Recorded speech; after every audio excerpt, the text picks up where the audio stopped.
बँकेचे कार्यक्षम चेअरमन आदरणीय देवेंद्र शेठ शहा, बँकेचे उपाध्यक्ष विवेक वळसे पाटील, बँकेचे मुख्य कार्यकारी अधिकारी राजेंद्र देशमुख साहेब, पूर्वताई वळसे पाटील, बँकेचे माजी चेअरमन सूर्यकांत शेठ थोरात, त्याचबरोबर पंचायत समितीच्या माजी सभापती उषाताई कानडे, आंबेगाव तालुका महिला राष्ट्रवादी काँग्रेस पक्षाच्या अध्यक्षा सुषमाताई शिंदे, पंचायत समितीच्या दुसऱ्या माजी सभापती जयश्रीताई डोके, सुनीलजी बालके, शरद सहकारी बँकेचे माजी उपाध्यक्ष विनायकराव तांबे, शरद सहकारी बँकेचे माजी संचालक गुलाबशेठ देहरकर, व्यासपीठावर उपस्थित आंबेगाव तालुक्यातील विविध संस्थांचे असणारे सर्व माजी पदाधिकारी, शरद सहकारी बँकेचे सर्व संचालक, सर्व अधिकारी, सन्माननीय सभासद, ठेवीदार, कर्जदार, हितचिंतक, सर्व पत्रकार, आपण सर्वांचं 51व्या वार्षिक सर्वसाधारण सभेला मी मनपूर्वक हार्दिक स्वागत करतो. आपल्याला मनापासून धन्यवाद देतो. या बँकेची मुहूर्तमेढ 25 एप्रिल 1974 मध्ये स्वर्गीय दत्तात्रय गोविंदराव वळसे पाटील उर्फ दादा यांनी रवली आणि त्यावेळी ग्रामीण भागातील शेतकऱ्यांची, कष्टकऱ्यांची आर्थिकदृष्ट्या गरज पूर्ण करण्याच्या उद्देशाने हेतून दादांनी बँकेची स्थापना केली. दादांना बँकेच्या स्थापनेमध्ये अनेक त्यांच्या सहकार्याने मदत केली आणि ही बँक सुरू झाली. हळूहळू बँकेने प्रगती करायला सुरुवात केली.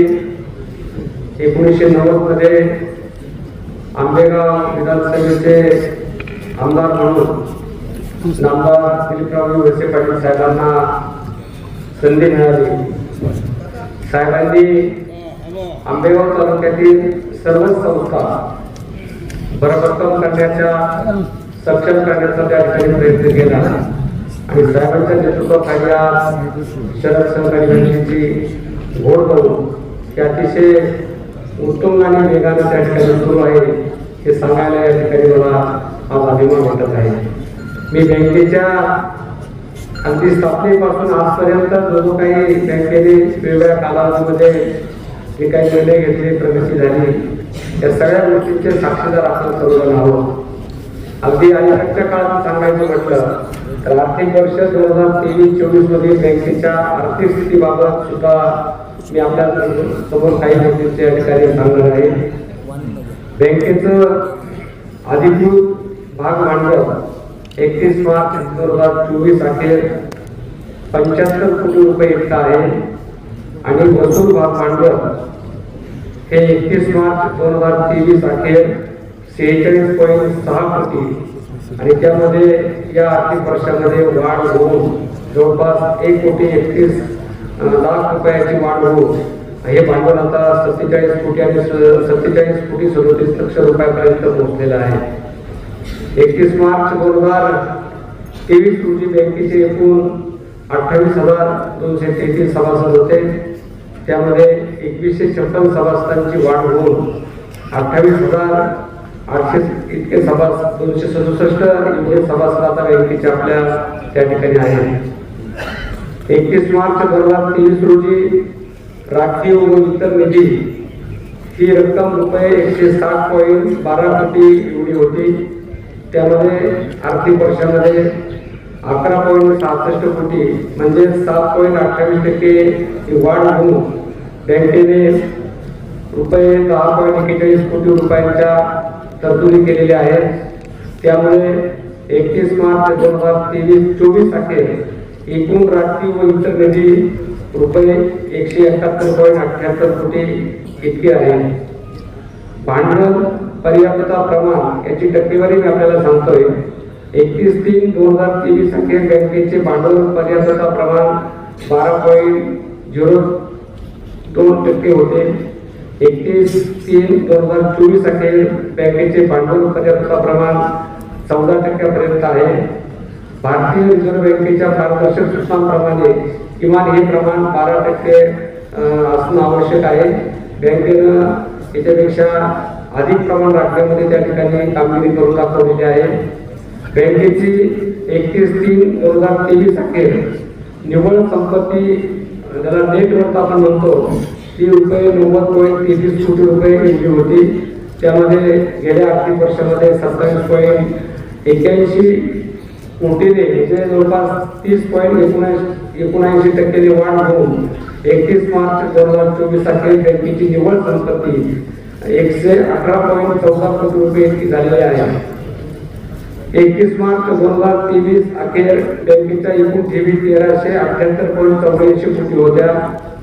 गेल्या आर्थिक वर्षामध्ये या ठेवीमध्ये 236.82 कोटी म्हणजे 17.18% वाढ होऊन 31 मार्च 2024 अखेर बँकेच्या एकूण ठेवी 1615.62 कोटीपर्यंत त्या ठिकाणी गेलेल्या आहेत. आणि या ठेवींचा टप्पा पुढच्या काही वर्षामध्ये तो आम्ही प्लॅन तयार केलेला आहे. पंचवार्षिक जो प्लॅन तयार केलेला आहे नामदार दिलीपरावजी वळसे पाटील साहेबांच्या नेतृत्वाखाली आणि देवेंद्र शेठ शहा यांच्या कल्पनेमधून जवळपास 5,000 कोटीपर्यंत टप्पा त्या ठिकाणी बँकेला गाठण्याचे आम्ही नियोजन केले आहे. बँकेनं रिझर्व्ह बँकेच्या मार्गदर्शक सूचनांप्रमाणे गुंतवणूक देखील व्यवस्थितपणे केलेली आहे. 31 मार्च 2023 अखेर जवळपास 424.24 कोटी एवढी बँकेची गुंतवणूक होती. आणि गेल्या आर्थिक वर्षामध्ये याच्यामध्ये 142.34 कोटी आणि म्हणजे 33.55% वाढ झालेली आहे. आणि ही गुंतवणूक आता जवळपास 556.58 कोटीपर्यंत गेलेली आहे. आणि या गुंतवणुकीपासून बँकेला गेल्या आर्थिक वर्षामध्ये 38.07 कोटी एवढं उत्पन्न मिळालेलं आहे. गुंतवणुकीचा सरासरी व्याजदर हा 7.12% त्या ठिकाणी आपल्याला मिळालेला आहे. बँकेनं 31 मार्च 2023 रोजी जवळपास 989.60 कोटी एवढं कर्ज वाटप केलं. आणि या आर्थिक वर्षामध्ये त्याच्यामध्ये 90.46 कोटी एवढी वाढ होऊन 31 मार्च 2024 अखेर 1080.05 कोटी रुपयाचे कर्ज वाटप त्या ठिकाणी बँकेने केलेलं आहे. आणि बँकेचा कर्ज वाटपाचा कमीत कमी दर हा 8.25% एवढा आहे. या कर्ज वाटपामध्ये सोने तारण असेल, वाहन तारण असेल, या सगळ्या कर्ज वाटपामध्ये बँकेनं आघाडी त्या ठिकाणी घेतलेली आहे. आणि जवळपास 25 लाखापर्यंतची कर्ज ही 48 तासामध्ये मंजूर करण्याचं देखील धोरण बँकेनं राबवलेलं आहे. त्याप्रमाणे अनेक कर्जदारांना त्याचा त्या ठिकाणी फायदा होताना निश्चितपणे दिसत आहे. त्याचबरोबर 31/3/2023 रोजी बँकेचा ढोबळ NPA रुपये 123.77 कोटी होता. त्याचे प्रमाण 12.51 होते. आणि 31 मार्च 2024 अखेर बँकेचा ढोबळ NPA 119.75 कोटी आहे. त्याचे प्रमाण 11.09% आहे. म्हणजे गत वर्षीच्या तुलनेने ढोबळ NPAच्या प्रमाणामध्ये 3.88% घट झालेली आहे. त्याचबरोबर 31/3/2023 रोजी नेट NPA 27.86 कोटी इतका होता. त्याचे प्रमाण 3.12 होते. 31 मार्च 2024 अखेर थकीत कर्जासाठी 89 कोटी रुपयाची तरतूद केलेली आहे. निव्वळ NPAचे प्रमाण गेल्या वर्षामध्ये 1.90% इतकं राहिलेलं आहे. कामोठे, कोपरखैरणे, वासी आणि वाघोली या 4 शाखांचे NPAचे प्रमाण 0% त्या ठिकाणी आहे. आणि आमचा सर्व संचालक मंडळाचा प्रयत्न देखील राहिलेला आहे की भविष्यामध्ये NPAचं हे प्रमाण 0% त्या ठिकाणी आणणं गरजेचं आहे हा आमदार साहेबांचा नेहमी आम्हाला आग्रह राहिलेला आहे आणि त्याप्रमाणे बँकेने आपली वाटचाल देखील सुरू केलेली आहे. 31/3/2024 अखेर बँकेचा ढोबळ नफा 33.21 कोटी रुपये इतका आहे. प्राप्तिकर खर्च रुपये 6.06 कोटी आणि तरतुदी खर्च 10.41 कोटी वजा जातात. बँकेचा निव्वळ नफा गेल्या आर्थिक वर्षामध्ये 16.74 कोटी रुपये इतका झालेला आहे आणि मागच्या वर्षाच्या तुलनेत नफ्यामध्ये 6.64 कोटी रुपयांची इतकी वाढ झालेली आहे. बँकेने सध्या 25 ATM कार्यान्वित असून मलठण, वाडा, कोपरखैरणे व वाघोली या 4 शाखांचे ATMचे चालू आर्थिक वर्षात कार्यान्वित झालेले आहेत. ATM कार्डाद्वारे POS आणि इकोकॉम सेवा ग्राहकांना दिल्या जातात. बँकेचे 23-24 आर्थिक वर्षाचे लेखा परीक्षण V. देशपांडे आणि मेंडिस यांनी केलेले असून बँकेस ऑडिट वर्ग अप्राप्त झालेला आहे. आर्थिक वर्ष 2024-25 वैधानिक लेखा परीक्षक म्हणून मे खरे देशमुख अँड चार्टर्ड अकाउंटंट यांचे फर्मला रिझर्व्ह बँक ऑफ इंडियाचे 28/7/2024 अन्वये मान्यता त्या ठिकाणी मिळालेली आहे. बँकेची काही वैशिष्ट्ये या ठिकाणी मला आपल्याला सांगायचे. भारतीय रिझर्व्ह बँकेच्या निकषाप्रमाणे अति उत्कृष्ट बँकेसाठी असणारे निकष बँकेने सर्व पूर्ण केलेले आहेत. UPI द्वारे मोबाईल TV रिचार्ज, दूरध्वनी, लाईट बिल, मनी ट्रान्सफर, QR कोड द्वारे शॉपिंग, सिलेंडर बुकिंग इत्यादी सुविधा बँकेमार्फत सर्व सभासदांना पुरवण्याचे काम देखील सुरू आहे. अण्णासाहेब पाटील आर्थिक विकास महामंडळाच्या मार्फत बँकेमधून कर्ज देखील आपल्या तरुणांना, उद्योजकांना त्या ठिकाणी दिलं जातं. त्याचा व्याज परतावा देखील त्या लोकांच्या खात्यावरती निश्चितपणे जमा झालेला आहे. बँक विमा कॉर्पोरेट एजन्सी म्हणून देखील त्या ठिकाणी आपला व्यवसाय करत आहे. बँकेच्या विविध योजनाही जाहिरात सोशल मीडियावर करण्यास आम्ही त्या ठिकाणी सुरुवात केलेली आहे. थकीत कर्जदारांना राज्य शासनाच्या एकरकमी कर्ज परतफेड योजनेचा लाभ मिळण्यासाठी सुद्धा संचालक मंडळ नेहमी त्या ठिकाणी सकारात्मक राहिलेला आहे. सर्व सभासद आणि कर्जदारांसाठी अपघात विमा संरक्षण देखील बँकेने दिलेलं आहे. अन्न प्रक्रिया अंतर्गत सूक्ष्म, लघु व मध्यम उद्योजकांसाठी सुद्धा बँकेनं कर्ज देण्यासाठी सुरुवात केलेली आहे. त्याच्या माध्यमातून देखील त्या कर्जदारांना निश्चितपणे अनुदान शासनाच्या माध्यमातून मिळत असतं. बँकेनं 51 वर्षामध्ये अतिशय उत्कृष्ट पद्धतीने आमदार दिलीपरावजी वळसे पाटील साहेबांच्या नेतृत्वाखाली काम केलेलं आहे. मला अभिमान वाटतो की साहेब अगदी 3-4 महिन्याच्या नंतर बँकेच्या सर्व कामकाजाचा त्या ठिकाणी आमच्याकडं चेअरमन साहेबांना असेल, आमचे मुख्य कार्यकारी अधिकारी राजेंद्र देशमुख साहेब असतील यांना बोलावून त्या ठिकाणी आढावा घेतात आणि बँकेनं आर्थिक शिस्तीचं अतिशय चांगल्या पद्धतीनं पालन केलं पाहिजे. आर्थिक शिस्त मोडता कामा नये हा नेहमी आमदार साहेबांचा त्या ठिकाणी आम्हाला सांगणं असतं आणि त्याप्रमाणे बँक काम करते.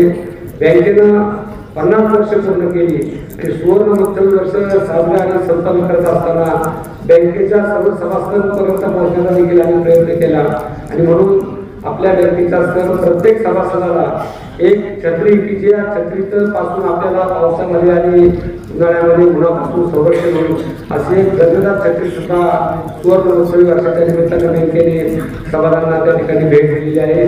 बँकेपेक्षाही खूप काही मोठीप्रमाणे बँकेने दरवर्षी जुन्नर असेल, आंबेगाव असेल, शिरूर असेल या परिसरामध्ये विविध क्षेत्रामध्ये उल्लेखनीय कामगिरीच्या ज्या मान्यवरांनी केलेली आहे किंवा राज्य सरकार असेल, केंद्र सरकारच्या विविध विभागांच्यामध्ये ज्या लोकांची स्वतःच्या कर्तृत्वाचा अभ्यास करून त्यांची निवड झाली त्यांचा गौरव सोहळा देखील दरवर्षी आपण बँकेच्या वतीने साजरा आणि संपन्न करतो. तोही सोहळा आता या ठिकाणी आपल्याला संपन्न करायचा आहे आणि मला विशेष करून या ठिकाणी अभिमान वाटतो आमचे चेअरमन देवेंद्र शेठ शहा यांचा की स्वतःचा एवढा मोठा व्यवसाय त्या ठिकाणी सांभाळत असताना बँकेवर इतकं बारीक त्यांचं लक्ष असतं की कुठल्याही छोट्या मोठ्या गोष्टीमध्ये अगदी बारीक सारीक पद्धतीने बँकेचं कामकाज चाललं पाहिजे. कुठल्याही ठेवीदार असेल, कर्जदार असेल याला कुठल्याही प्रकारची कोशिश न देता, कुठल्याही विलंब आणि कुठल्याही प्रकारची अडचण देता अगदी शासकीय नियमांची काटेकोरपणे पालन करून तर देण्याचा त्या ठिकाणी त्यांचा मानस असतो आणि ते देखील आम्हाला लाभले, त्यांच्याबद्दल देखील त्यांना मनापासून धन्यवाद देतो. आमचे बोर्ड ऑफ मॅनेजमेंटचे आमदार साहेबांच्याच नेतृत्वाखाली त्या ठिकाणी श्री प्रमोद कर्नाड साहेब, काळे साहेब आणि आनंद साहेब हे या ठिकाणी आम्हाला बँकेला नेहमी त्या ठिकाणी मार्गदर्शनाची भूमिका घेतात. त्यांनी सुद्धा बँकेला चांगलं सहकार्य केलं आहे, त्यांनाही या ठिकाणी मनापासून धन्यवाद देतो. कदाचित ते आज आपले ऑनलाईन आपली मीटिंग देखील ऐकत असतील आणि विशेष करून मला अभिनंदन करायचे पहिल्यांदाच की राजेंद्र देशमुख साहेबांसारखा एक अतिशय कर्तबगार कार्यक्षम मुख्य कार्यकारी अधिकारी आपल्या बँकेला लाभलेला आहे. देशमुख साहेबांनी पुणे जिल्हा मध्यवर्ती सहकारी बँकेमध्ये तिथं कार्यकारी संचालक म्हणून अतिशय चांगलं काम केलं आणि नामदार साहेबांनी देशमुख साहेबांना आपल्या बँकेमध्ये मुख्य कार्यकारी अधिकारी या पदावर चांगलं केल्यानंतर देशमुख साहेबांनी सातत्यानं एखाद्या गोष्टीचं उद्दिष्ट ठरवायचं आणि ते उद्दिष्टाची कालावधी निश्चित करायचा आणि ते उद्दिष्ट त्या कालावधीमध्ये पूर्ण होईल याचं बारीक त्या ठिकाणी लक्ष द्यायचं. सगळे संचालक असतील किंवा सर्व अधिकारी असतील, कर्मचारी असतील, यांना सगळ्यांना विश्वासामध्ये घ्यायचे, त्यांना बरोबर घ्यायचं. आपण सगळे एक आहोत आणि बरोबरीने आपण जर सगळ्यांनी काम केलं तर आपली बँक पुढे जाऊ शकते, बँकेची प्रगती होऊ शकते. हा विचार देशमुख साहेबांनी सगळ्या इथं आम्हाला दिला आणि म्हणून देशमुख साहेबांचं मी खरं तर या ठिकाणी मनापासून अभिनंदन करतो. कारण साहेबांनी देशमुख साहेबांसारखा मुख्य कार्यकारी आपल्या बँकेने उपलब्ध करून दिलेला आहे. देशमुख साहेब तुमचंही मी या ठिकाणी स्वागत करतो. शेवटी नामदार साहेबांच्या मार्गदर्शनाखाली आपलं बँक चालते. आमच्या किरणताई सुद्धा त्यांना कधी वाटलं की बँकेमध्ये यायचे, त्या सुद्धा बँकेमध्ये येतात, बँकेची त्या ठिकाणी माहिती घेतात, आम्हाला विचारतात, चेअरमन साहेबांना विचारतात. पूर्वताई सुद्धा बँकेमध्ये त्या ठिकाणी येतात. बंटीदादा आमचे उपाध्यक्ष साहेब बँकेमध्ये आली असल्याच्या नंतर तालुक्यातल्या लोकांची छोटी छोटी काही कामं असतील बँके संदर्भामध्ये असेल तर बाकीची सुद्धा कामं त्या ठिकाणी ते करण्यासाठी त्या ठिकाणी प्रयत्न करत असतात. शेवटी गांधींच्या मुलांचे ही पुणे बँक सुरू केलेली आहे. सर्वसामान्य माणूस हा केंद्रबिंदू त्या ठिकाणी माणूस त्या माणसाला शेवटच्या माणसाला मदत झाली पाहिजे ही भावना मला ठेवून बँक सुरू झालेली आहे. आज त्याच ध्येयानं त्याच उदात्त हेतून आज बँक या ठिकाणी काम करते आणि मला सगळ्यांना अभिमान वाटतो ज्यांच्या नावानं ही बँक सुरू केलेली आहे. आदरणीय शरदचंद्रजी पवार साहेबांच्या नावानं ही बँक सुरू केलेली आहे. साहेबांच्या नावाला, त्यांच्या उंचीला, त्यांच्या कर्तृत्वाला साधेचं काम नामदार साहेबांच्या नेतृत्वाखाली संचालक म्हणून त्या ठिकाणी करत आहे. हे सांगताना सुद्धा या ठिकाणी मला विशेष आनंद होत आहे. मी जास्त लांबसर या ठिकाणी प्रस्तावित करणार नाही. या वार्षिक सर्वसाधारण सभेच्या निमित्तानं आपण या ठिकाणी आहात. आपल्या सगळ्यांचं सर्व आमचे सर्व नामदार साहेबांचं मी पहिल्यांदा मनपूर्वक या ठिकाणी स्वागत करतो. साहेबांना मनापासून धन्यवाद देतो. साहेबांनी खरं तर सहकार क्षेत्रामध्ये साहेब राज्याचे सहकार मंत्री म्हणून त्या ठिकाणी काम करतात. सहकार क्षेत्राला एक वेगळी दिशा देण्याचं काम साहेबांनी गेल्या 7-8 महिन्यामध्ये त्या ठिकाणी केलेलं मी अतिशय जवळून पाहिलेलं आहे. अनेक वेगवेगळ्या प्रकारचे निर्णय त्या ठिकाणी सहकार क्षेत्राच्या माध्यमातून आपल्या सगळ्यांच्या समोर येत आहे आणि निश्चितपणे सहकार क्षेत्र हे राज्यामध्ये भक्कम झालं पाहिजे, सक्षम झालं पाहिजे अशाच प्रकारची धोरणं साहेबांनी आपल्या या कारकिर्दीमध्ये राबवलेली आहेत. साहेबांना मी मनापासून धन्यवाद देतो. आमचे चेअरमन योगेंद्रशेठ शाह, उपाध्यक्ष विवेक वळसे पाटील साहेब, आमचे मुख्य कार्यकारी अधिकारी राजेंद्र देशमुख साहेब, आमचे बोर्ड ऑफ मॅनेजमेंटचे प्रमोद कर्नाड साहेब आणि त्यांचे सर्व सहकारी सर्व संचालक मंडळ, सर्व सभासद, कर्जदार, ठेवीदार, पत्रकार, आपल्या सर्वांचं पुन्हा एकदा मनपूर्वक हार्दिक स्वागत करून मी माझे प्रश्न या ठिकाणी संपवतो. धन्यवाद. जय हिंद, जय महाराष्ट्र.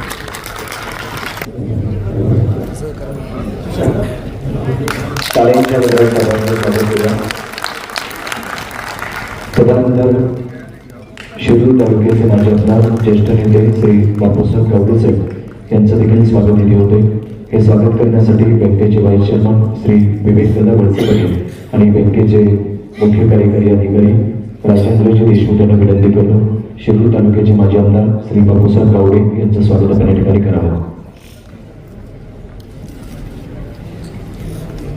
टाळ्यांच्या नजरा स्वागत करूया माजी आमदार आदरणीय गावडे साहेब. सर्वांचा सत्कार सोहळा या ठिकाणी संपन्न झाला असं जाहीर करतो. मान्यवरांना विनंती आपण आसनास होऊया. शरद सहकारी बँक लिमिटेड मनसर या बँकेच्या सभासदांची 21वी वार्षिक सर्वसाधारण सभा रविवार दिनांक 8/9/2024 रोजी सकाळी ठीक 11 वाजता कवयित्री शांतशास्त्री सभागृह शासकीय तंत्रज्ञान औषधी म्हणून तालुका आंबेगाव जिल्हा पुणे येथे खाली नमूद केलेल्या विषयांचा विचार करण्यासाठी अध्यक्ष माननीय देवेंद्र प्रकाश शाह यांच्या अध्यक्षतेखाली आयोजन केले आहे. तरी सभेस आपण वेळेवर उपस्थित राहावे ही विनंती. सभेतील विषय एक मागील दिनांक 17/9/2023 रोजी झालेल्या 50व्या वार्षिक सर्वसाधारण सभेचा वृत्तांत वाचून कायम करणे. 2 सन 2023-24 चा वार्षिक अहवाल व वैधानिक लेखापरीक्षेसाठी प्रमाणित केलेल्या दिनांक 31/3/2024 रोजीचा ताळेबंद व सन 23-24 चे नफा-तोटा पत्रक स्वीकृत करणे. 3 सन 2023-24 च्या नफा वाटणीस माननीय संचालक मंडळाने केलेल्या शिफारसीचा विचार करून मंजुरी देणे. विषय क्रमांक 4 सन 2023-24 मध्ये अंदाजपत्रकापेक्षा जास्त झालेल्या खर्चास मंजुरी देणे व सन 2024-25 च्या अंदाजपत्रकास मंजुरी देणे. विषय क्रमांक 5 सन 2023-24 च्या वैधानिक लेखापरीक्षण अहवालाची नोंद घेणे व सन 2022-23 च्या वैधानिक लेखापरीक्षण 2 दुरुस्ती अहवालाची माहिती घेऊन व स्वीकृत करणे. विषय क्रमांक 6 सन 2024-25 साठी वैधानिक लेखापरीक्षकाची नेमणूक करणे व त्यांचा मेहताना ठरवणे. विषय क्रमांक 7 सन 2025-26 साठी समवर्ती लेखापरीक्षकाची नेमणूक करण्याचे व त्यांचा मेहताना ठरवण्याचे अधिकार माननीय संचालक मंडळाला देण्याबाबत निर्णय घेणे. विषय क्रमांक 8 माननीय संचालक मंडळ व त्यांचे नातेवाईक यांचे आपल्या बँकेतील कर्जाची सहकार कायदा कलम 75 नुसार माहिती घेणे. विषय क्रमांक 9 माननीय संचालक मंडळाने शिफारस केलेल्या पोर्टल दुरुस्तीस मंजुरी देणे. विषय क्रमांक 10 वैधानिक लेखापरीक्षकांनी प्रमाणित केलेल्या थकीत कर्ज खात्याचे निर्लंबन करणे. विषय क्रमांक 11 महाराष्ट्र शासनाच्या नागरी सहकारी बँकांसाठी एक रकमी कर्ज परतफेड योजना शासन निर्णय दिनांक 31/3/2024 पर्यंत तरतूद केलेल्या थकीत कर्ज खात्याची माहिती घेणे व नोंद घेणे. विषय क्रमांक 12 महाराष्ट्र शासनाची एक रकमी कर्ज परतफेड योजना 2024 चे परिपत्रक थकीत कर्जदारांकरता लागू करण्याबाबत विचार विनिमय करणे. विषय क्रमांक 13 सदर वार्षिक सर्वसाधारण सभेस अनुपस्थितीत सभासदांची रजा क्षमापित करणे. आणि विषय क्रमांक 14 माननीय अध्यक्षांच्या पूर्व परवानगीने ऐनवेळी येणाऱ्या विषयावर चर्चा करून निर्णय घेणे. सभेचा 23 रोजी झालेल्या 50व्या वार्षिक सर्वसाधारण सभेचा वृत्तांत वाचून कायम करणे.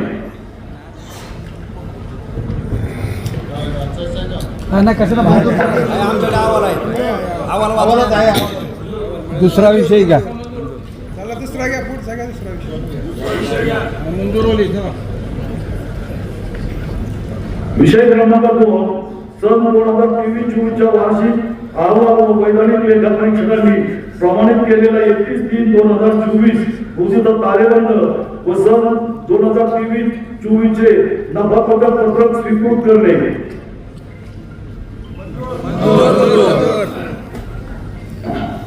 विषय क्रमांक 3 सन 2023-24 च्या नफा वाटणीस मान्य संचालक मंडळाने केलेल्या शिफारसीचा विचार करून मंजुरी देणे.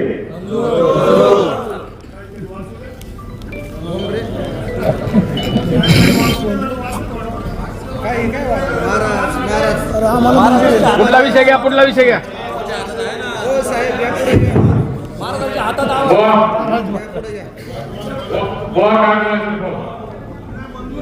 मंजूर आहे. एक मिनिट बोलू द्या. एक मिनिट बोला. उपस्थित सर्व सभासद. 2 मिनिटं. हॅलो. माईक आहे. माईक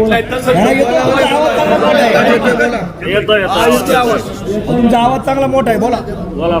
उपस्थित सर्व सभासद आणि स्टेजवर बसलेले सर्व संचालक मंडळ, आज या ठिकाणी शाहसाहेब आता जे वाचन चाललंय अगदी सगळं बरोबर चाललंय. आज सर्व उत्कृष्ट आमदार साहेब, मी जनरली बोलतोय, 5 लाखापर्यंत आपण आपल्या ठेवीला सुरक्षितता ठेवली.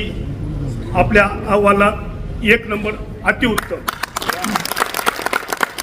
2 नंबर, फक्त आजच्या मीटिंगला जे नियोजन आखलं गेलंय की फक्त सभासदाला प्रवेश, याला अधिक 2 नंबर अभिनंदन. एकदम उत्कृष्ट पटलं. म्हणजे आमदार साहेब इथे कोणाला बाहेरच्याला काही बोलायलाच नको. सभासद जो आहे तो आपला काळजी करू, आपल्या बँकेबद्दल काळजी घेणार आहे. त्यामुळं सर्वांना अगदी मनापासून माझं समाधान व्यक्त वाटलं, आनंद वाटला. 3 नंबर, मंजुरीसाठी आपण जे संचालक मंडळ मीटिंग ठेवली आणि त्याबद्दल जो आजची शिस्त आखली, याबद्दल सुद्धा अगदी मनापासून मी आपल्या सर्व नियोजकांचं समाधान व्यक्त करतो. बँकेचे आता हे सर्व सुजलाम सुफलाम चालण्यासाठी आता जे आपण म्हणलात मंजूर लक्षात ठेवा, प्रत्येकाची भावना काही थोडी समजून घेतली पाहिजे. मलाही थोडं कौतुक करायचं, ते करण्याला आम्हाला संधी पाहिजे का नाही आमदार साहेब. मग त्या दृष्टीनं आज या ठिकाणी जे आपण प्रगतीपथावर बँक आलेले आहे, आपण सर्व सभासद संचालक सहकार्य करतो, सर्व जो तो आपापल्या परीनं मदत करतो, प्रेम ठेवतो. मूळ प्रश्न श्रद्धा पाहिजे. आणि म्हणून आज मला आठवतंय सुरुवातीला आमचे कैलासवासी मुरलीधर लक्ष्मण शिंदे आमदार साहेब, त्यांनी आणि आम्ही अवसरी खुर्द गावामध्ये 55 रुपयांनी शेअर्स गोळा केलेला आहे त्या बँकेच्या प्रगतीसाठी आणि उभी करण्यासाठी. ती जाणीव मला आज आहे. आणि म्हणून तेव्हापासून आजपर्यंत या ठिकाणी जे कर्मचारी वर्ग आहे आपल्या बँकेचा, आज मला वाटतं की 1000 कर्मचारी असेल, या सर्वांचं आपण स्टेजवर बसले संचालक, पूर्ण ऐकणारे सर्व सभासद, बँक आज प्रगतीपथावर आहे आपण हे सांगतोय. पण हे करायला खरा सिंहाचा वाटा कोणाचा, तर तो माझ्या प्रेमी सर्व कर्मचारी मंडळांचा. आपल्या सर्वांच्या काय चुकीचं आहे थोडं समजून घ्या जरा, काय बोलायचं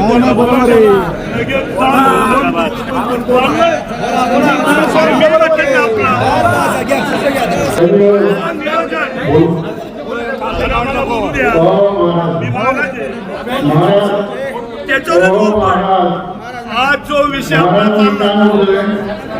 आमदार साहेब आपल्या सर्वांच्या वतीनं अभिनंदन. माझी सर्व सभासदांना विनंती आहे की जो विषय चाललाय ना तेवढ्या पुरतच त्या विषयावर बोलला पाहिजे. आणि बाकीचं जनरल काही बोलायचं असलं तर अजेंड्यावरचे सगळे 14-13 विषय संपल्यानंतर मग अजेंड्यावर ऐन वेळेला आपल्याला काही सूचना मांडता येतील आणि त्या दृष्टीने सहकार्य करा. ही सहकारी संस्थेची सभा आहे. इथं कोणी घोषणाबाजी जिंदाबाद मुर्दाबाद कोणी करू नये. आपली एकदम सलोख्याच्या वातावरणात सभा पार पडली पाहिजे. तुमच्या सगळ्यांच्या माहितीसाठी सांगतो मी की आपल्या तालुक्यात जेवढ्या संस्था आहेत त्या संस्थांमध्ये गेल्या 50 वर्षामध्ये एकदाही कुठेही गोंधळ झालेला नाही. आणि म्हणून या तालुक्यातल्या लोकांनी जीव लावून, आम्ही सुद्धा या काही आमच्या मालकीच्या संस्था समजत नाही, आम्ही या समाजाच्या संस्था समजतो आणि समाजाच्या संस्थांना जपायचं काम करतो. काही चूक झाली असेल तर ती विचारण्याचा पूर्ण अधिकार हा सभासदांना मीटिंग मध्ये आहे. आणि संचालकांना बोर्डात प्रश्न विचारता येतात, संचालकांना जनरल बॉडीचे सगळे प्रश्न विचारता येत नाही. एवढं फक्त तुमच्यासाठी. त्यामुळे जरा सावकाशीने शांततेने सगळ्यांनी सभा घ्या. तरुणांनी जरा थोडं दम धरा. 2023-24 मध्ये अंदाजपत्रकापेक्षा जास्त झालेल्या खर्चास मंजुरी देणे व सन 2024-25च्या अंदाजपत्रकास मंजुरी देणे. विषय क्रमांक 5 सन 2023-24च्या वैधानिक लेखापरीक्षण अहवालाची नोंद घेणे व सन 22-23च्या वैधानिक लेखापरीक्षण दुरुस्ती अहवालाची माहिती घेऊन तो स्वीकृत करणे. विषय क्रमांक 6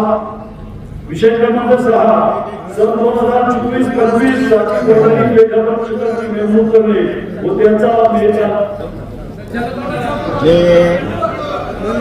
ऑडिट जे आहे एक मिनिट हे पहा, विरोधाला विरोध करण्यासाठी मी इथं उभा नाही. एक मिनिट. मी काही इथे जे काही आहे त्या दृष्टिकोनातनं बोलू इच्छितो आहे की जे आपले ऑडिट झालेले आहे तर ॲडव्हर्स काही रिमार्क जे आहे तो जो विषय आता आला काही ॲडव्हर्स काही महत्त्वाचे रिमार्क्स आहेत का किंवा गेल्या वर्षाच्या याच्यामधलं आहे तसं काही असेल तर जरा स्पष्ट करा. काहीतरी चर्चा झाली पाहिजे आणि साहेबांना कोण विरोध करू शकतो. प्रश्न असा आहे की सहकार मंत्री स्वतः इथं आहे आणि त्यांनी ही स्थापन केलेली ही संस्था आहे वडिलांनी त्यांच्या आणि सर्व तर काही चर्चा ही काही मुद्द्यावर व्हावी.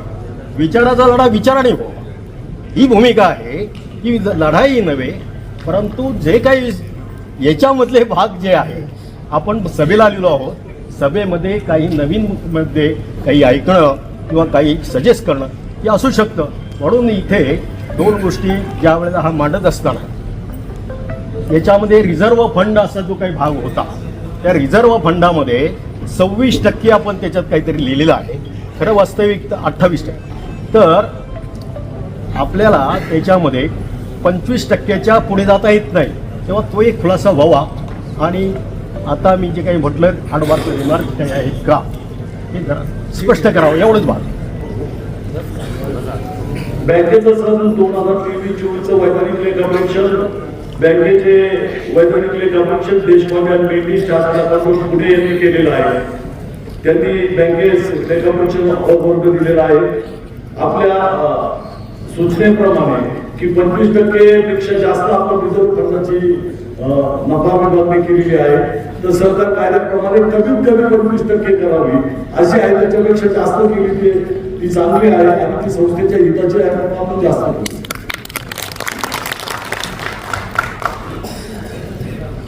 विषय क्रमांक 6 सन 2024-25 साठी वैधानिक लेखापरीक्षकाची नेमणूक करणे व त्याचा मेहनताना ठरवणे. विषय क्रमांक 7 सन 2025-26 साठी समवर्ती लेखापरीक्षकाची नेमणूक करण्याचे व त्यांचा मेहनताना ठरवण्याचे अधिकार मान्य संचालक मंडळाने देण्याबाबत निर्णय घेणे.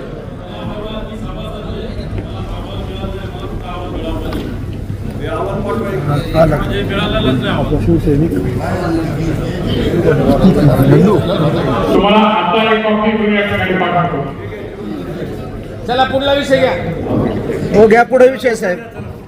पुढचा विषय क्रमांक 8 माननीय संचालक मंडळ व त्यांच्या नातेवाईक यांच्या आपल्या बँकेतील कर्जाची सहकार कायदा कलम 75 नुसार माहिती घेणे. भेटली माहिती तर भेटली. आपल्या संचालक मंडळाने कुठलेही कर्ज घेतलेलं नाही. फक्त संचालक मंडळाच्या नातेवाईकांचं 2 लाख रुपयाचं कर्ज आहे. विषय क्रमांक 9 मान्य संचालक मंडळाने शिफारस केलेल्या पोटनियम दुरुस्तीस मंजुरी देणे.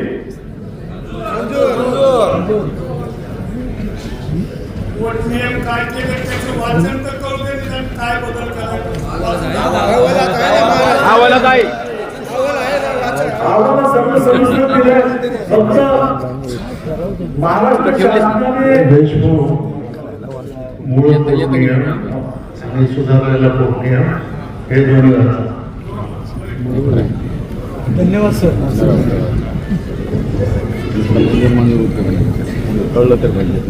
सध्याचा पोटनियम क्रमांक 4 जनरल बॉडीमध्ये सर्वसाधारण कंसात क्रियाशील सभासद आणि अक्रियाशील सभासद होय आणि बदल आहे. जनरल बॉडी म्हणजे सर्वसाधारण सभासद होय दुसरा नियम आहे 4/7 सर्वसाधारण सभा म्हणजे बँकेच्या सर्वसाधारण क्रियाशील असलेल्या सर्व सभासदांची सभा यामध्ये विशेष सर्वसाधारण सभा यांच्या सभेचा समावेश होईल.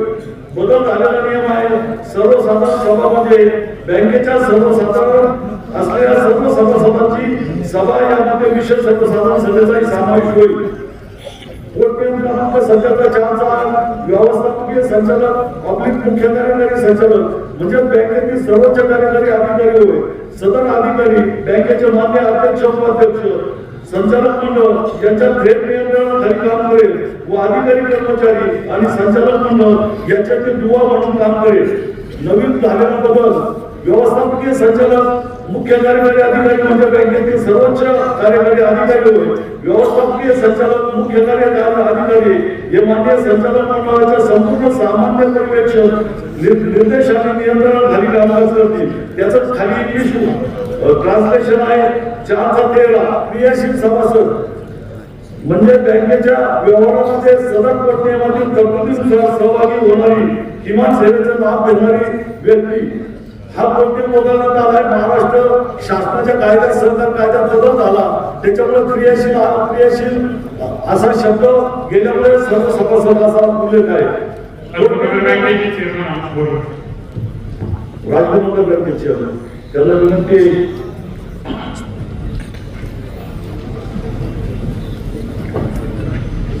9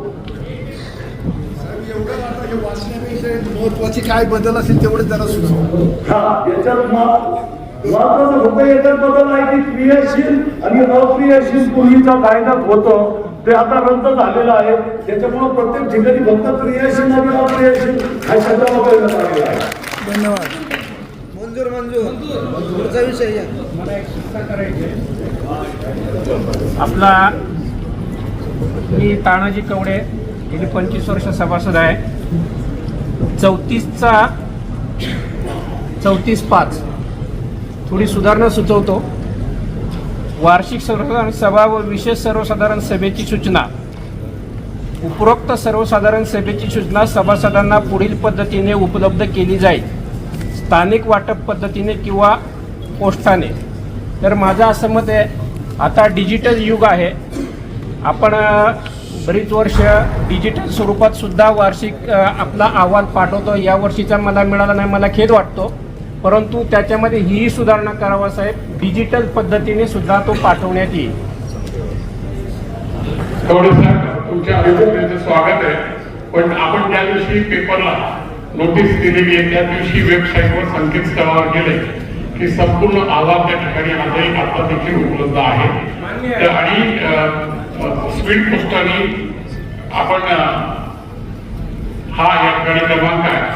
पुण्याला एकत्रितरित्या 27,000 आणि पुढचे काही सभासद सर्व सभासद यांना आपण पोस्टामार्फत हे सगळे पाठवलेलं आहे. माझं असं म्हणजे पोस्टाने जरी नाही पाठवला तरी चालेल. पब्लिश नोटीस केलेली तीही मान्य आहे सहकार कायद्यामध्ये. पण आता डिजिटल युगामध्ये प्रत्येकाचे आपल्याकडे ईमेल ID आहेत, व्हॉट्सअप आहेत. तर बँकेचा खर्च याच्यामध्ये कमी होईल असं माझं मत आहे. तर डिजिटल स्वागतार्थ आहे. आणि या पद्धतीने आपण पुढच्या वेळा जेवढे मोबाईल नंबर ऑफिशियली आपल्याकडे असतील त्याच्यावर तो आपण संकलित करू. सर याच्यामध्ये प्रत्येक दुरुस्तीमध्ये आपण ईमेलचा समावेश केलेला आहे आताच्या प्रत्येक दुरुस्तीमध्ये. त्याच्यामुळे तुम्ही जी सूचना केली ती आरोग्य प्रत्येक दुरुस्तीमध्ये घेतलेली आहे. तुमची ही सूचना चांगली आहे.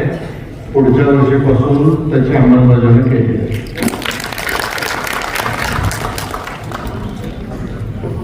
विषय क्रमांक 10 वैधानिक लेखा परीक्षकांनी प्रमाणित केलेल्या थकीत कर्ज खात्यांचे निर्णय करणे.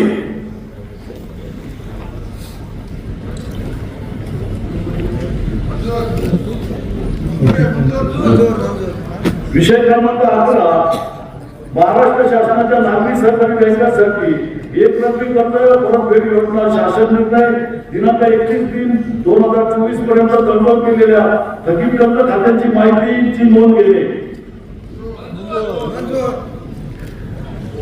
विषय क्रमांक 12 महाराष्ट्र शासनाची एक रकमी कर्ज परतफेड योजना 2024च्या परिपत्रात स्थगित कर्जदारांकरता लागू करण्याबाबत विचार करणे.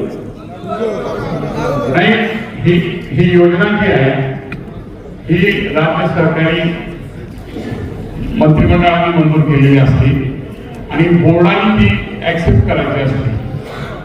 तो बोर्डाचा अधिकार असतो की वन टाइम सेटलमेंट, ज्याला इंग्लिशमध्ये 3 अक्षराचं वर्ड आहे, ते यावर्षी आम्ही मुद्दामून वार्षिक सर्वसाधारण सभेला मंजुरीला आणलेलं आहे आणि मग वार्षिक सर्वसाधारण सभेने अधिकार दिल्यानंतरच आम्ही तो बोर्डात लागू करणार.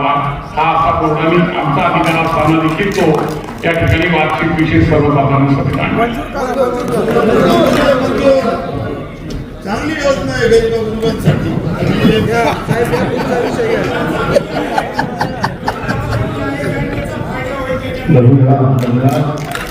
आणि ही योजना फक्त शहर बँकेपुरती केलेली नाही, महाराष्ट्रामधल्या सगळ्या अर्बन बँका आणि जिल्हा बँका यांच्याकडल्या योजना आहे. पण त्या संस्थांनी ही योजना स्वीकारायला पाहिजे. स्वीकारल्याशिवाय या योजनेचा लाभ थकबाकीदार कर्जदारांना देता येणार नाही. आणि ही योजना स्वीकारल्यामुळं आता एखादं खूपच अडचणीतलं कर्ज असलं तर त्याला संचालक मंडळ काही सवलत देऊन त्याचं खर्च नीट करू शकतो. आता आपले नामदार सहकार मंत्री आहेत, आपल्याला त्याचा उभ्या महाराष्ट्राला फार मोठा फायदा झालेला आहे. आणि ही जी एक रकमी परतफेड आहे ती फार अगदी उल्लेखनीय आहे. त्याच्यामध्ये गोरगरीब आणि अडचणीत असलेल्या माणसाला थोडंफार व्याज कमी जास्त करून भरता येईल. त्यामुळे ह्या विषयाबद्दल नामदार सहकार मंत्री दिलीपरावजी वळसे पाटील यांचं मी सर्व धन्यवाद.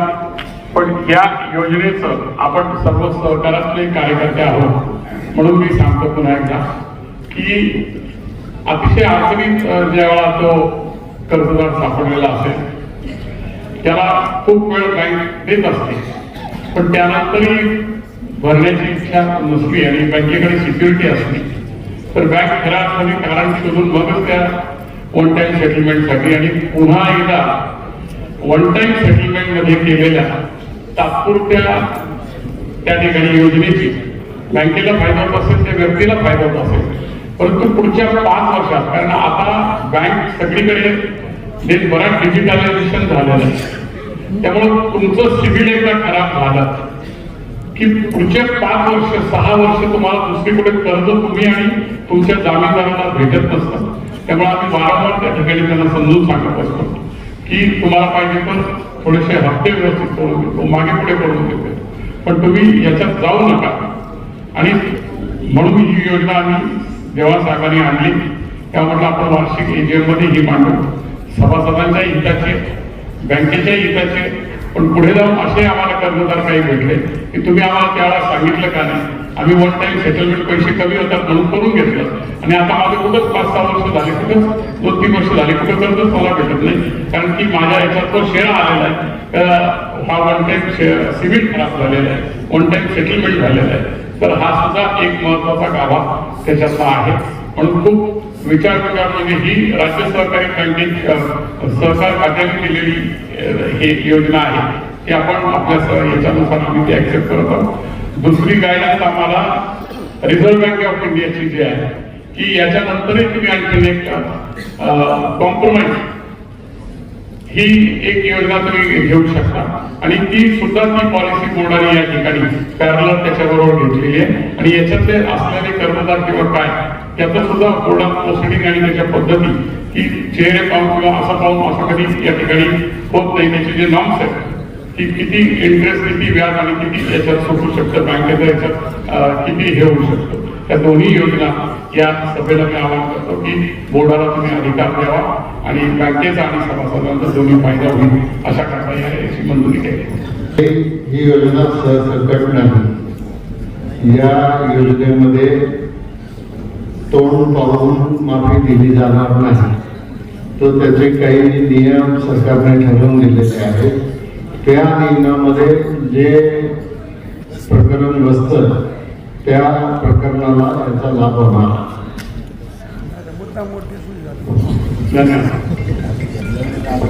सदर वार्षिक सर्वसाधारण सभेतील अनुपस्थिती सभासदांची नगात क्षमापित करणे. नाही सर, काय करता आपण घेऊ शकतो. विषय क्रमांक 14, माननीय अध्यक्षांच्या पूर्व परवानगीने ऐनवेळी येणाऱ्या विषयावर चर्चा करून निर्णय घेणे.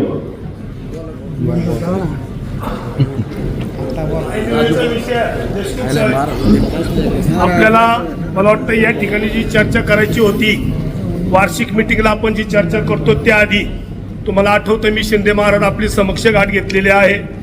माझी शंका जी होती ती आपल्याला मी विचारलेली आहे. त्या शंकेचं आपण निरसन केलेलं आहे. त्याबद्दल मी प्रथम आपलंही धन्यवाद करतो.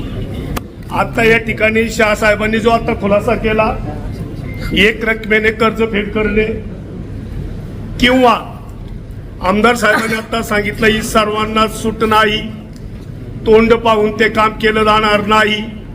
परंतु हेही कर्जदारांनी लक्षात ठेवावं का आपल्या खात्याला एकदा लाल शेरा पडला तर आता शहासाहेबांनी सांगितलं त्याप्रमाणे मला वाटत नाही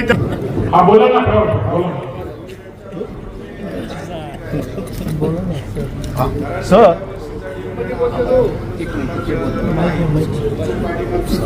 वर्षाचं डिव्हिडंड आम्हाला मिळालेलं नाही ही एक आमची या ठिकाणी मागणी आहे की त्या संदर्भात तुमची काय भूमिका आहे. आणि रिझर्व्ह बँकेने तुम्ही सांगितलं मागच्या वेळेला का डिव्हिडंड द्यायला परवानगी नाकारली, त्याची खरी कारणं काय ती सुद्धा आम्हाला कळाली पाहिजे, हे आमचं म्हणणं आहे. आणखी काही प्रमाणात तुमच्या शंका आहे. डिव्हिडंड आणि रिझर्व्ह बँक बरोबर, या दोन्हीची उत्तरं मी एकत्र देतो. एक मिनिट, संशयित बुडीत निधीचं प्रमाण किती आहे आणि नेमकी कर्ज थकबाकीदार कोण कोण आहेत ते पण आम्हाला कळू द्या. कारण आमचे पैसे बँकेमध्ये आहेत, आम्ही सभासद आहोत, आमच्या पैशाची आम्हाला चिंता आहे. आणि दुसरी गोष्ट, तुम्ही ज्या छत्र्या वाटप केल्या, मला काही छत्री मिळाली नाही आणि मला प्लेन छत्री पाहिजे. मला कोणाचा फोटो टाकलेली छत्री नकोय, कारण मी संघटनेचा कार्यक्रम.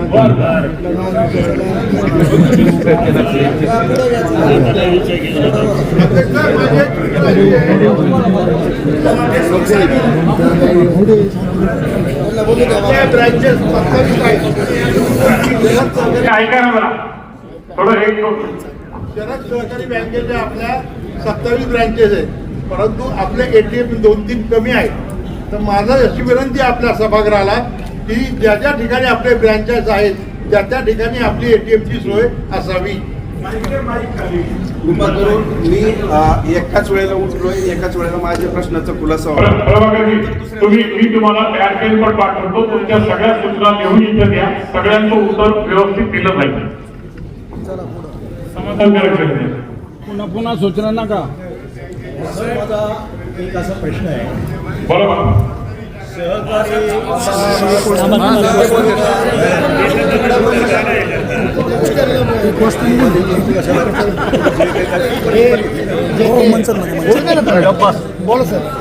आधीमध्ये बोलतोय बरं का. एक मिनिट, एक मिनिट जरा इंदोर गुरुजींना पहिला प्रश्न विचारू द्या, मग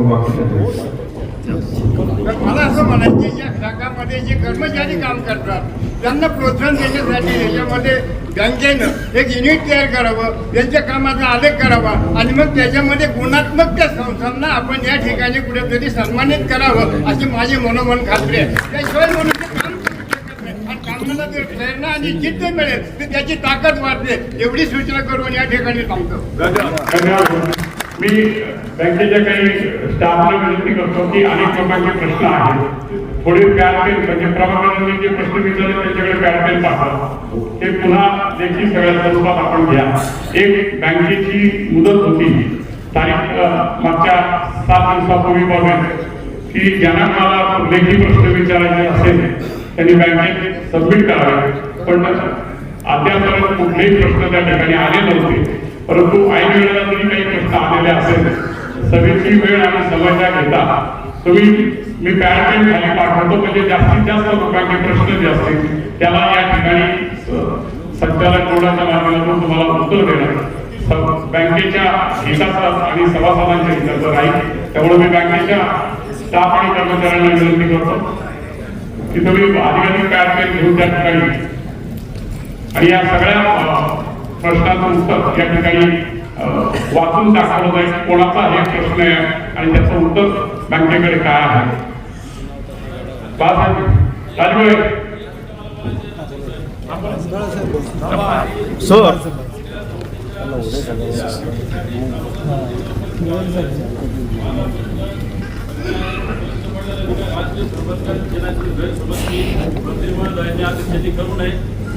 बाहेर आपल्या बँकेबाबतची चर्चा होते. कालच मी ऐकलं का गंगाजळमध्ये काय ते 60 कोटी रुपये माफ केले, अमुक झालं तमुक झालं, हे आपली बदनामी होती. मला एकच माहिती, थोडं याच्यावर स्पष्टीकरण थोडं जर सांगितलं सगळ्यांना तर आपल्या बँकेची बदनामी होणार नाही. सभासदचे व्हायबल झाले सगळे. नाही कोणी झालं नाही. कोण झालंय?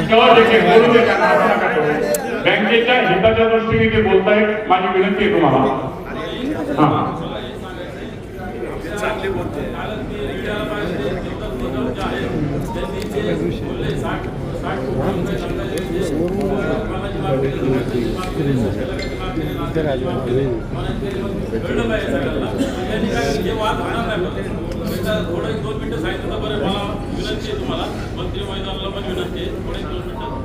हा नेमका प्रश्न प्रभाकरजीकडे विचारलेला आहे. तोच प्रश्न तुम्ही सांगितलेला आहे, पण तुम्ही त्याच्या पुढे जाऊन सांगितलेला आहे की बँकेचे खरे हितचिंतक असाल तर बँकेचा प्रश्न बँकेतच विचारला गेला पाहिजे. अशा प्रकारे कुठल्या संस्थेचा या ठिकाणी मीडिया किंवा सोशल मीडिया याच्यावर मांडणं हे काही तुम्ही काही बँकेच्या हिताचे त्याच्या गोष्टी दिसत नाहीये. तुम्हाला इथे सगळं योग्य प्रकारे उपलब्ध असताना त्याचं उत्तर या ठिकाणी मी माझ्या भाषणात सगळे प्रश्न आल्यानंतर मी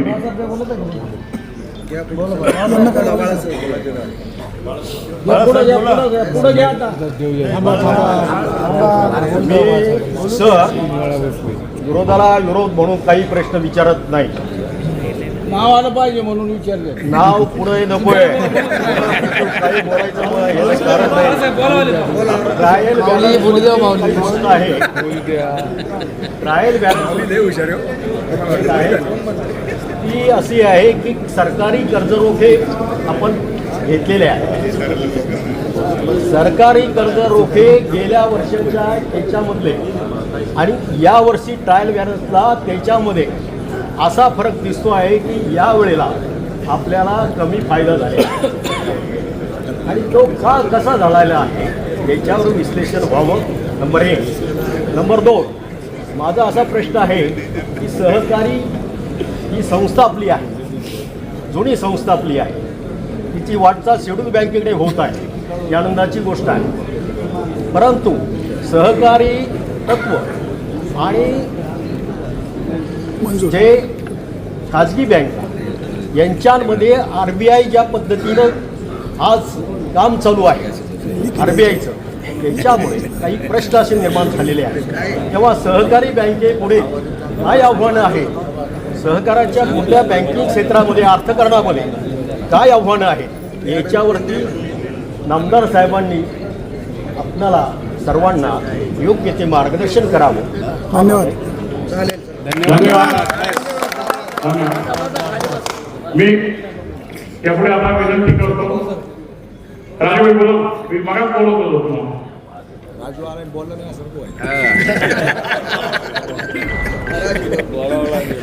सर्वप्रथम या अहवालानुसार जे मी अहवाल बघितला यामध्ये पाठीमागच्या वर्षी आम्ही काही सूचना तुम्हाला केल्या होत्या, तर त्या सूचनांचं पालन झालं त्याबद्दल तुमचं मनापासून मी या ठिकाणी अभिनंदन करतो.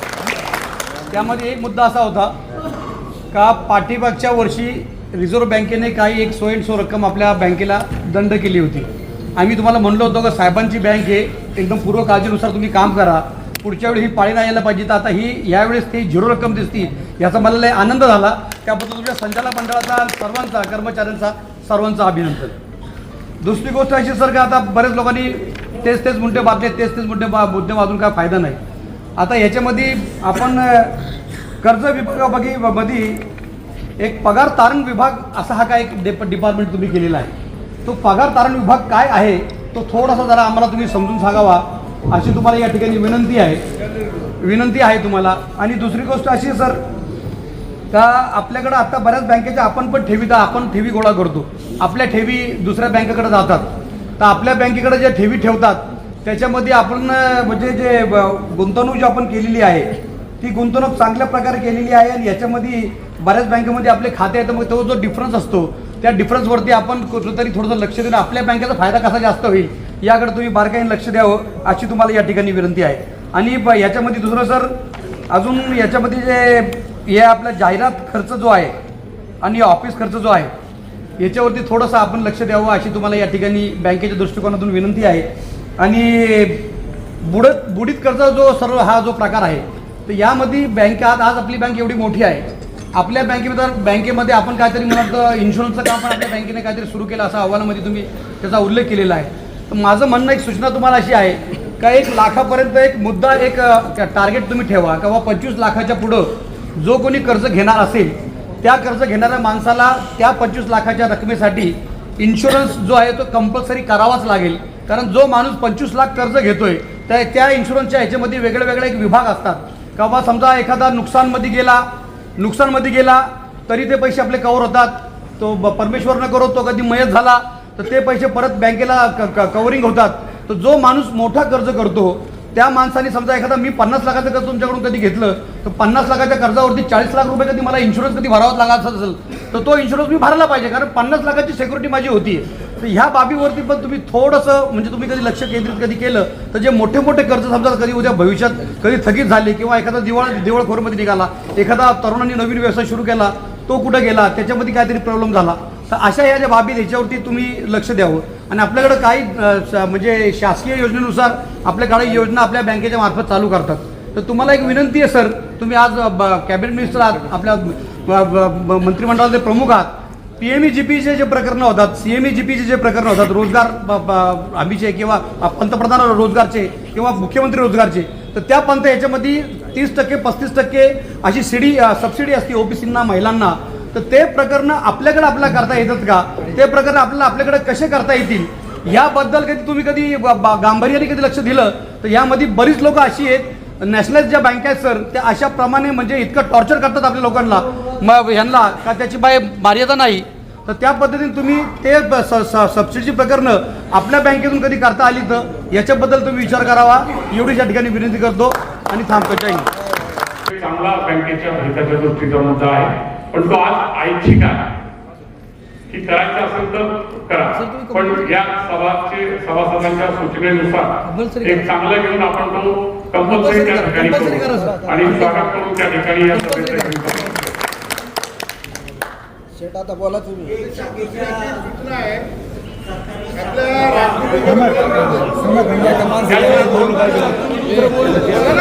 सरपंच बोला. सांगतो की आपले जे त्या ठिकाणचे अधिकारी आहेत ते फार गोडबोले आणि चांगले अशा अर्थाने मी तुम्हाला सांगतो की ते ज्याच्याकडे पैसे आहेत त्याच्याकडे बरोबर फिक्स डिपॉझिट मागणी करतात. असा स्टॉक मला स्टेट बँकेत पाहायला मिळाला नाही, महाराष्ट्र बँकेत पाहायला मिळाला नाही. त्यामुळे तुमच्या ह्या वर्षी एवढ्या फार वाढलेल्या आहेत. मला अशी दुसरी विनंती करायची, इतका तो स्टॉक इतका चांगला आहे की माझा कोणीही नातेवाईक दिसला नाही, परंतु त्या लोकांचं कौतुक करण्यासाठी तुम्ही त्यांच्या पाठीवरती छाप टाकण्यासाठी काहीतरी करा, त्यांना प्रमोशन द्या, त्यांचं इन्क्रिमेंट वाढवा, पण काही करा.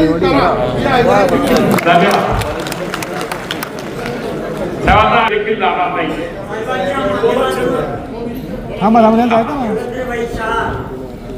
आणि सर्व संचालक मंडळांनी अनेक अभ्यास करून एक शाखेची 27 शाखा आपल्या या असताना महाराष्ट्राच्या लेवलमध्ये या ठिकाणी निर्माण केल्या.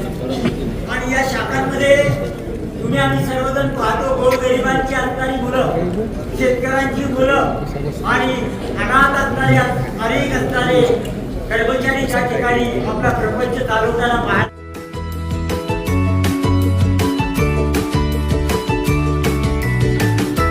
बातम्या शेतीच्या, बातम्या मातीच्या,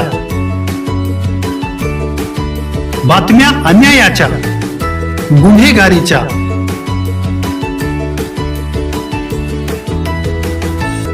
राजकारणाच्या आणि समाजकारणाच्या,